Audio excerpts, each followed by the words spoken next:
Hello class, and welcome to section 3.6, which is about adding and subtracting unlike fractions. By the end of today's lesson, you will be able to add and subtract unlike fractions. We're going to start with finding the sum, so doing some addition. And our first problem is 15 over 21 plus 3 over 7. As we discussed in the last lesson where we were adding and subtracting like fractions, in order to add and subtract rational numbers, you need to have a common denominator. The quickest way to find a common denominator is to start with the bigger denominator. So if we're looking at 21 and 7, 21 is our bigger denominator.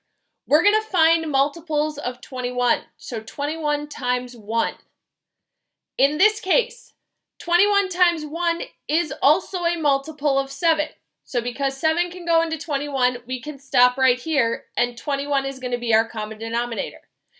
If 7 didn't go into 21, then you would do 21 times 2, 21 times 3, 21 times 4, until you found a second number that could go into both of them.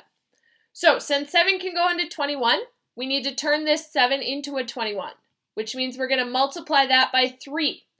When you multiply the denominator of the fraction, you must also multiply the numerator. So that's going to give us 15 over 21 plus 9 over 21. Then it just becomes the same as lesson 3.5, and we need to add our numerators. So 15 plus 9 is going to give me 24, and our denominator stays the same at 21.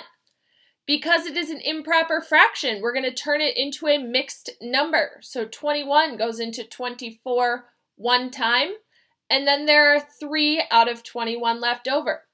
Since 3 and 21 can both be divided by 3, our final step is to reduce, and my final answer here is going to be 1 and 1/7. So you need to find that common denominator, and then it's the same steps as our lesson from yesterday. Go ahead and try this one on your own. Looking at this, when we're trying to find our common denominator, we're going to start with 16. 16 is our first multiple. 8 can go into 16, so we can stop right there. Multiplying the first fraction by 2, and then adding them gives me 11 over 16. In this next example, we have -1 and 5/9 plus 7 and 11/12. So again, we're going to start with that bigger denominator, which in this case is 12. So I'm going to find multiples of 12. 12 times 1 is 12. 9 can't go into 12, so I'm going to go again. 12 times 2 is 24. 9 can't go into 24, so I'm going to go again. 12 times 3 is 36. 9 can also divide 36, so 36 is going to be our common denominator. In order to turn 9 into 36, I need to multiply by 4, which means the numerator gets multiplied by 4. In order to turn 12 into 36, I need to multiply by 3, and the numerator is also going to get multiplied by 3. So that means my new problem is going to be -1 and 20/36 plus 7 and 33/36. So our first step is to find that common denominator. Now we have like fractions, so I'm going to go ahead with our mixed numbers and pull out the whole numbers. So -1 plus 7 is going to give me +6. Then I'm going to deal with the fraction part. Remember, if your mixed number is negative, your fraction connected to that mixed number, so -20/36, that is also negative because the whole number is negative. Then I'm going to add on 33/36. And when I do -20 plus 33, I end up with 13/36.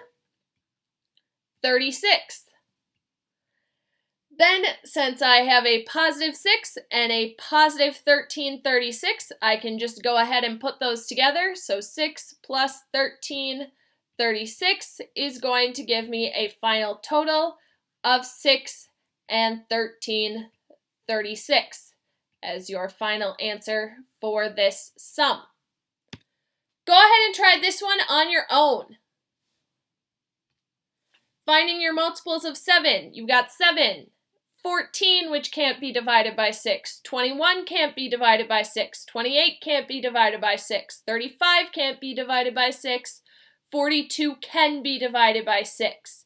So we're going to multiply the first fraction by 7, the second by 6, change those to our common denominators, add the whole numbers, add the fraction for a final answer of 17 and 5/42. Same ideas are going to apply if we're talking about differences. We're going to start with that larger of the denominators. So in this case, 9.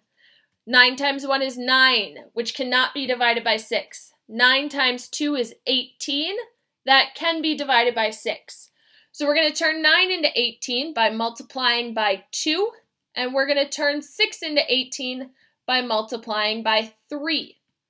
So that is going to give us, for the first fraction, 14 over 18, minus, for the second fraction, 15 over 18.